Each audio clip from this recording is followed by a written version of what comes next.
Andijon shahar, O'zbekiston ko'chasi. Mana Qurg'ovoylina Kassavoyga o'tadi, to'g'ri Sharxonga ketadi. Lekin o'ng qo'l tomonga yaxshi qilib qo'ygan, juda yaxshi ishlagan. Lekin znaylari yo'q-da. Ko'pchilik o'rtaga kirgandan keyin chalg'ib qolyapti. Mana men o'zim ham guvohi bo'ldim.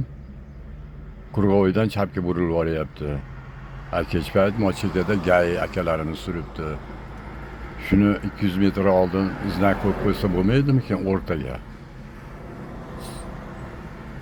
O tashqaridan kelgan odamlar kuladi-yu bu ustidan. Nahotki o'ylamasdan bunaqa qilib qo'ygan. Lekin o sirg'antiydi. Uzoqdan kelgan mehmonlar bor, yangi minyakallar bor.